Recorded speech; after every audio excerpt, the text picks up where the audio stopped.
اپنی آخرت کی تیاری بھی اسی طرح کرو جیسے دنیا کے امتحان کی تیاری کرتے ہیں۔ آپ نے حضرت علی کا ہاتھ پکڑا اور یوں اپنے سینے سے لگا لیا اور فرمایا اترضى ان یکون منزلک مقابل منزلی، علی تجھے مبارک ہو، جنت میں تیرا گھر میرے گھر کے سامنے ہے۔ تو وہ رونے لگے۔ ان کو خوشخبری ملی ہے کہ تیرا گھر میرے گھر کے سامنے ہوگا، کسی کو یہ خوشخبری نہیں ملی سوائے مولا علی کے۔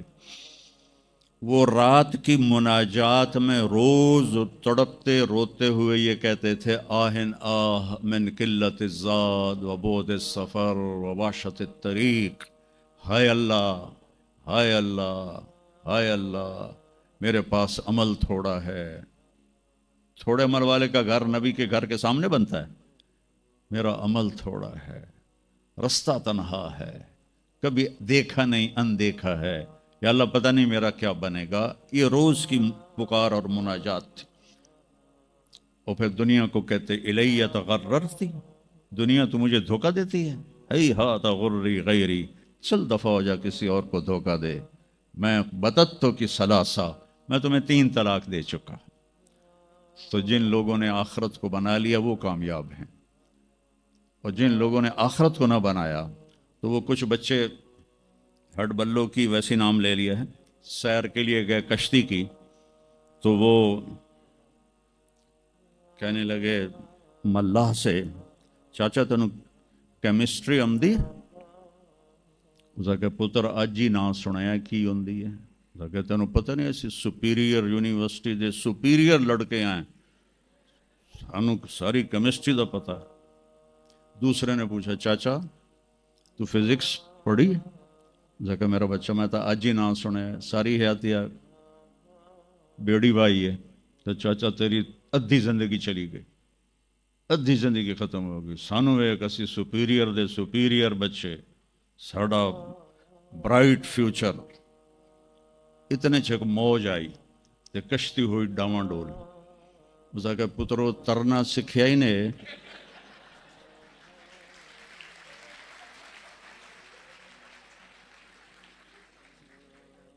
وہ آکھن لگے کوئی نہیں سکھیا، سوئمنگ پول کوئی نہیں سپیریئر ہے۔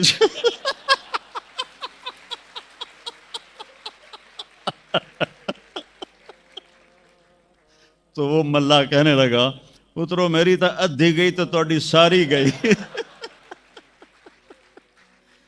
تو میرے بچوں مرتے وقت ایسا نہ ہو کہ تم کہہ رہے ہو ساری برباد ہو، اپنی زندگی اپنے نبی کی زندگی پڑھو۔ چند تو فرائض ہیں جو میں نے ابھی پہلے ہی گنائے ہیں، اس کے علاوہ سچ انسان کو عزت دیتا ہے، دیانتداری انسان کو عزت دیتی ہے، رزق حلال انسان کو بلند مقام باوقار بناتا ہے، اور اچھے اخلاق فرشتوں سے بھی اوپر اس کو لے جاتے ہیں۔ آپ نے فرمایا جس کے اخلاق اچھے ہوں گے میں جنت الفردوس میں گھر لے کر دوں گا۔ تو نماز کی عادت ڈالو۔ کچھ بچے جی نہیں پڑھی جاندی، کوئی دن میں کوئی ایک نماز ضرور پڑھو، جمعہ پڑھو، ایک نماز ضرور پڑھو، 2 ہو جائیں گی، پھر وہ 3 ہو جائیں گی، پھر وہ 4 ہو جائیں گی، پھر وہ 5 ہو جائیں گی۔ میں نے جتنوں کو بھی یہ نسخہ بتایا وہ سارے اللہ کے فضل سے، گورنمنٹ کالج میں میرا تھا ساتھی، تو وہ پھر شفٹ ہو گیا انگلینڈ، تو کوئی 40-45 سال بعد اس سے ملاقات ہوئی، یہاں پاکستان آیا ہوا تھا۔ تو میں نے کہا کہ نماز پڑھتے ہو؟ کہنے لگا نہیں۔ جمعہ؟ کہنے لگا نہیں۔ تو میں نے کہا اچھا ایسا کرو، ایک نماز شروع کر دو اور ایک جمعہ شروع کر دو۔ یہ ایک فرد کا واقعہ نہیں، ایسے میں ہزاروں بچوں پر بچیوں پر تجربہ کر چکا ہوں، اور وہ 5 وقت کے نمازی بن گئے۔ تو 2 دن کے بعد فون پہ بات ہوئی تو کہنے لگا یار تو میں نے ایک دسی آئی میں تو 5 شروع کر دیتی ہیں۔ وہ ڈرنکنگ بھی کرتا تھا، کالج کے زمانے میں بھی کرتا تھا۔ کہنے لگا لو جب میں نے نماز شروع کی تو میں نے کہا میری توبہ، میں شراب کو بھی ہاتھ نہیں لگاؤں گا، نماز ایسی چیز۔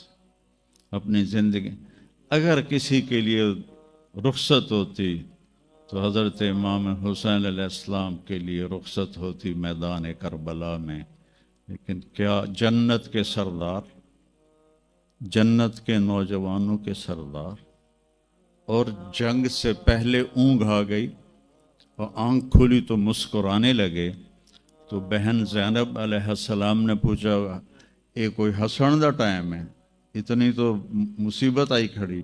کہا بہن اللہ کے نبی خواب میں آئے ہیں، فرما رہے ہیں بیٹا میں لینے کے لیے آ چکا ہوں۔ تو اب یہ نماز نہ پڑھتے تو ٹھیک، نماز نہیں چھوڑ سکتے۔ آپ نے کہا آدھے لڑو آدھے نماز پڑھو، تو آدھوں کو جنگ پہ لگایا، آدھوں نے نماز پڑھی، پھر ان آدھوں کو جنگ پہ لگایا اور جو جنگ پر تھے ان کو نماز پڑھوائی، سب کو ظہر کی نماز پڑھوائی، اور عصر سے پہلے سب کے سر کٹ کے نیزوں پہ چڑھ چکے تھے۔ وہاں 1445 سال میں ایک واقعہ ہے جہاں نماز کی رخصت نظر آتی ہے، لیکن میرے نبی کے نواسے نے ایک مثال قائم کی، پوری امت کو ایک پیغام دیا کہ زیر خنجر بھی یہ پیغام سنایا ہم نے، نماز نہ چھوڑو۔ کبھی قضا ہو جائے تو رات کو سونے سے پہلے قضا دے کے سویا کرو۔ آپس میں کوئی لڑے ہوئے ہو تو کم از کم آج اتنی میری مان کے اٹھنا کہ صلح کر لینا۔ یہ کوئی بچیاں آپس میں کسی سے بول چال بند ہو، یا آپ بچوں کی آپس میں کوئی بول چال بند ہو، تو ایک دوسرے کو معاف کر دینا، اس سے آپ کے دلوں میں علم کی روشنی زیادہ آئے گی۔ آپ کے دل میں بغض ہوگا تو علم آئے گا نہیں۔ تو اگر اپنے حافظے کو اچھا کرنا ہے، اگر اپنے حافظے کو، تو دل سے سب کی نفرت نکال دو، اور پیٹ بھر کے کھانا نہ کھاؤ، اور اپنی نظروں کی حفاظت کرو۔ آپ کا حافظہ 16 سال والا رہے گا 70 سال تک۔ حافظے کو خراب کرنے والی یہ چیزیں ہیں۔ پھر جن سے پڑھتے ہو ان کو عزت دو، ان کا ادب کرو، ان کا احترام کرو۔ باب العلم ہے حضرت مولا علی، کہا میں غلام ہوں اس کا جو مجھے ایک لفظ نہیں، ایک حرف، جو مجھے ایک حرف بھی سکھا دے علم کا، میں اس کا غلام ہوں۔ تو جو آپ کے ٹیچر ہیں یا لیڈی ٹیچر ہیں، وہ آپ کو جو کچھ بھی پڑھاتے ہیں، ان کا احسان ہے آپ پر، آپ ان کو عزت دیں، ان کو احترام دیں، ان میں سے کوئی دعا دے دے گا آپ کا کام بن جائے گا۔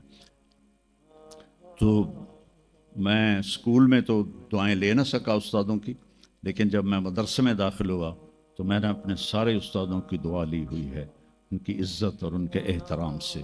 تو چونکہ آج کل بہت زیادہ آزاد ماحول ہو گیا ہے، تو وہ اپنے ٹیچر کو ایزی لیتے ہیں کہ کوئی ان کی بے عزتی کر دے، کوئی ان کے آگے بگڑ جائے تو اس کو برا نہیں سمجھا جاتا۔ لیکن بیٹا کتاب ایک ذریعہ ہے، علم آسمان سے آتا ہے، اور اس کے میں ذریعہ استاد ہوتا ہے۔ اور استادوں کو بھی کہتا ہوں کہ اپنے منصب کا خیال رکھو، اور اپنے پڑھانے کو اپنا فریضہ سمجھ کے ادا کرو، سر سے اتارنے والا کام نہ کرو، اور بھاگا دوڑی والا کام نہ کرو، بلکہ اپنی نسل کو تیار کرو۔ جس دن ہم اپنا علم یہیں سے حاصل کریں گے اور باہر یورپ جانے کی بجائے اپنے ملک میں ہمیں اپنا علم ملے گا، تو پھر ہماری عزت کا دور شروع ہو جائے گا۔